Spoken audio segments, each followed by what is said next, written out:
সমাজ সমাজ পরিচালনার জন্য কি লাগবে? আইন লাগবে। এইবার আল্লাহ রাব্বুল আলামিন আইন নাজিল করা শুরু করলেন। অধিকাংশ আইন কোথায়? মদিনাতে। অধিকাংশ আইনের আয়াতগুলো সব মদিনাতে। কারণ সমাজ তো অহেতুক চলতে পারে না, এটা কিন্তু একটা ম্যানেজমেন্টের মধ্যে নিয়ে আসতে হবে। হ্যাঁ, সব সব আইনগুলো তো আল্লাহ রাব্বুল আলামিন নাজিল করলেন ওই সময়। এবার প্রতিষ্ঠা হয়ে গেল কি? রাষ্ট্র প্রতিষ্ঠা হয়ে গেল, ইসলামী রাষ্ট্র প্রতিষ্ঠা হয়ে গেল। ওই রাষ্ট্রের মধ্যে যে আসতেছে সে আওতাসের যুদ্ধ হচ্ছে রাসূল সাল্লাল্লাহু আলাইহি ওয়াসাল্লামের সর্বশেষ যুদ্ধ আরবদের সাথে। কাদের সাথে? এরপরে আর আরবে কোনো যুদ্ধ হয় নাই। আওতাসের যুদ্ধ। আওতাসের যুদ্ধে আল্লাহ রাসূল সাল্লাল্লাহু আলাইহি ওয়াসাল্লাম আওতাসের যারা যুদ্ধবন্দী ওই মহিলাদেরকে দাসী বানায় ফেললেন। এটা কিন্তু একটা বিরাট কি, একটা হুমকি। দাসী বানায় ফেলা হলো, মহিলাদেরকে গ্রেপ্তার করে নেওয়া হয়। মানে ওরাও যুদ্ধক্ষেত্রে আসছে মহিলা নিয়ে, মহিলা এবং প্রচুর উট, প্রচুর ছাগল। যেন ওদের একটা টেন্ডেন্সি ছিল, যুদ্ধটা কোন গোত্রের সাথে ভুলে গেলাম আমি, আওতাসের যুদ্ধটা, গোত্রটার নাম ভুলে গেছে আমি। তো সবকিছু নিয়ে যুদ্ধ করতে আসছে এই জন্য যেন কেউ পালায় না আসে। কাফেররা যুদ্ধ করতে আসছে যে তোদের সবকিছু নিয়ে তোরা যুদ্ধের ময়দানে যাবি, যেন পালানোর কোনো সুযোগ না থাকে। যে হয় তুমি এগুলো বাঁচানোর জন্য তোমার জান দিবা, আর নাইলে মানে এগুলো মুসলমানরা নিয়ে যাবে, দুটোর একটা। এরপরে যেটা হলো, যখন ওরা কাফের যুদ্ধে হেরে যাওয়ার পরে ওই উটটুট সব তো নিয়ে আসা হলো, ওই মহিলাদেরকে বন্দি করে বন্টন করে দেওয়া হলো গনিমতের মাল হিসেবে। এইবার ওই সম্ভবত হাওয়াজিন গোত্রের সাথে হয়েছে আওতাসের যুদ্ধ, আমার ভুল না হয়ে থাকলে। এবার ওই নেতারা আসছে, এসে বলতেছে যে আপনি আমাদের ভাই। আল্লাহ রাসূল বলতেছে কি, আপনি আমাদের ভাই, আপনার সাথে আমাদের আত্মীয়তার সম্পর্ক, সুতরাং ওই জায়গা থেকে আপনার কাছে আমরা চাচ্ছি যে আপনারা উটটুট সামানা এগুলো থাক, আমাদের মহিলাদেরকে ফেরত দিয়ে দেন।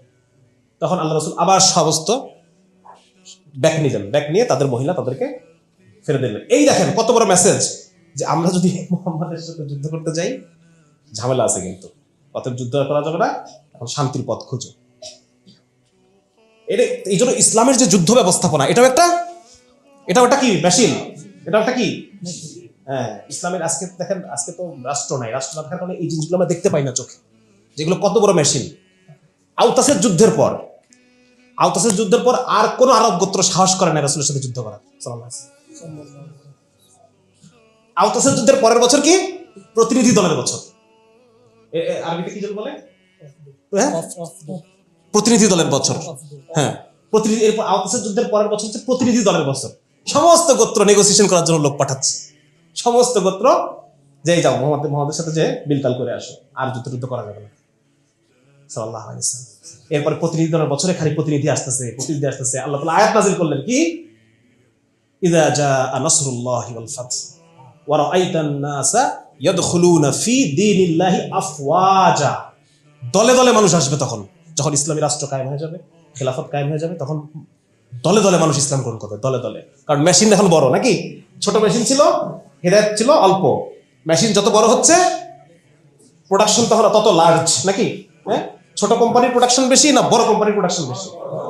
বড় কোম্পানির প্রোডাকশন বেশি। আল্লাহ তাআলা বলে দিয়েছে আফওয়াজা, দলে দলে মানুষ ইসলাম কবুল করতেছে, আসতেছে, ইসলাম কবুল করতেছে আর থাকতেছে। আল্লাহ রাসূল মুআল্লিম দিয়ে দিচ্ছে, আবার নিজ গোত্রে ফেরত যায় মুআল্লিমরা দাওয়াতের মেহনত করে করে মানুষকে ইসলাম বোঝাই দিচ্ছে।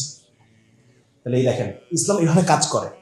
আজকে যেহেতু পুরাটা সামনে নাই আমাদের, আমরা ওইটা দেখতে পাচ্ছি না। আজকে আমরা মজলুম হয়ে গেছি। কেন? কারণ আমাদের মেশিন স্টপ হয়ে গেছে, মেশিন আর বন্ধ। আবার মেশিন চালু হবে ইনশাআল্লাহ, হবে কিনা? ইনশাআল্লাহ। এই জন্য মেশিন, ওই রাসূল তো কর্মপদ্ধতি দেখা গেছে আমাদেরকে, ছোট থেকে শুরু করতে হবে। ব্যক্তি, পরিবার, এরপরে সমাজ। হ্যাঁ, এভাবে, এটাই তরিকা। আল্লাহ তাআলা পদ্ধতিও দেখাই দিয়েছেন যে কিভাবে মেশিন তৈরি করতে হয়, ঠিক আছে না? এই জন্য ইনশাআল্লাহ নিয়ত করি যে আমরাও মেশিন জীবদ্দশায় দেখে যেতে পারি আর না পারি। হামজা রাদিয়াল্লাহু তাআলা কি মেশিন দেখে গেছে পুরোটা তো উনি দেখে যেতে পারেন নাই, কিন্তু উনি কাজের মধ্যে ছিলেন কিনা, শুরু করে দিয়েছেন কিনা। সুতরাং আমরাও শুরু করে দেবো ইনশাআল্লাহ। আল্লাহ তাআলা যা করবেন পরে করবেন, এটা আল্লাহর পরিকল্পনার মধ্যে আছে। এগুলো আমাদের জানার দরকার নেই, বোঝার দরকার নেই। শুধু আমরা জানবো এটাই যে আমি ইসলামকে বিজয়ী করার জন্য কোনো কাজের মধ্যে লিপ্ত ছিলাম কিনা, বাস।